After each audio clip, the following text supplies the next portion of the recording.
Hello everybody and welcome to another Twilight Zone review. Today it is Season 3, Episode 21, Kick the Can, written by George Clayton Johnson, and starring Ernest Truex as Charles and Russell Collins as Ben. And as it seems like with every George Clayton Johnson episode, this is another solid Twilight Zone episode, if maybe just a bit exaggerated. Okay, so we start out in a home for the elderly with our main character Charles, and this guy seems pretty happy because he has his bags packed and it appears that he will be leaving this elderly folks home, and his son comes to pick him up, and then we find out that he gets out of the car and he's very upset. It turns out that his son is not bringing him home, and also in the background we see a group of children playing a game called Kick the Can, which will be significant throughout the episode. So we get past the opening narration after our setup, and Charles is with our other main character Ben, and they are very much a contrast. Ben is, kind of a more stern, I guess is a good word, old man, and he's complaining about the children playing, outside making so much noise. But Charles doesn't mind this. He says kids are kids and they want to play on the grass and all those kind of things. And then we get an explanation of why Charles couldn't go home with his son. And, then he starts talking more about Kick the Can. He calls it a ritual and something that can keep you feeling young, which is interesting.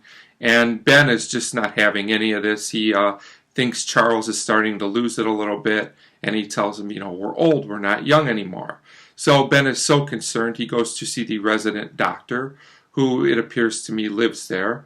And, he says Charles is acting like a kid. This guy's really starting to think he can, play games like children do. So the doctor, talks to him about how, people just kind of naturally get this way. Sometimes, not everyone, but sometimes as they get older. But then we go back to Charles, and he's doing some pretty crazy things. Not too crazy, but a little crazy. He does things like running through a sprinkler, which was kind of strange to watch, but it's okay, I guess. So the doctor says, I'm going to have to put him under observation because now he's concerned about this guy, that maybe something is wrong with him. So when Charles finds out about this from Ben, he has a plan. I guess he feels he has no other choice at this point. He wakes up all the other residents. There's several other men and women there. He wakes up everybody but not Ben, not yet. And he wants them to play a game of Kick the Can like the children do. The others do reminisce, which is a nice scene about, when they used to play games like this. And he really pleads with them to play with him. They seem reluctant at first, but we find out later apparently he has convinced them to do this. So then he goes back to Ben and wakes Ben up and explains the plan. And Ben's still just not having this.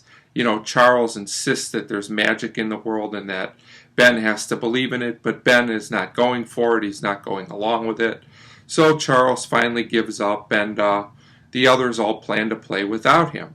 And their plan for sneaking out I didn't think was particularly good, but I guess it's kind of amusing to watch these elderly people try and pull this off. I guess it was okay.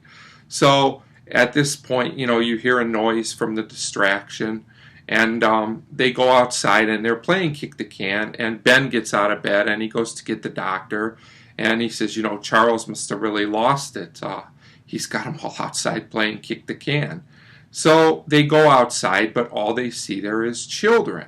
That's interesting. So the doctor says they must be around the back or somewhere else. So he goes to find them, but Ben recognizes Charles as a kid, and he now realizes that they are all children, and they've gone to play Kick the Can, and, he says, take me with you, but unfortunately it's too late, and it's kind of a sad ending for this guy, Ben. I mean, I don't really think he was a bad guy, but he just didn't believe in this magic power or whatever. So the others go off, and they are literally children again.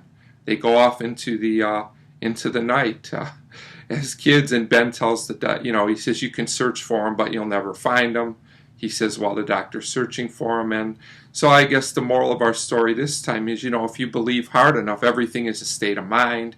And, now obviously you don't literally, change from young to old or old to young, but your mind is a powerful thing, and it can create things like this to happen. So it's a good episode overall. It's a little exaggerated, and again, it's one of those episodes some people may not like, that it's all just based on the power of believing this in your mind. There's no logical explanation or anything for this to happen, but it's a good, solid episode. George Clayton Johnson always seems to write compelling characters.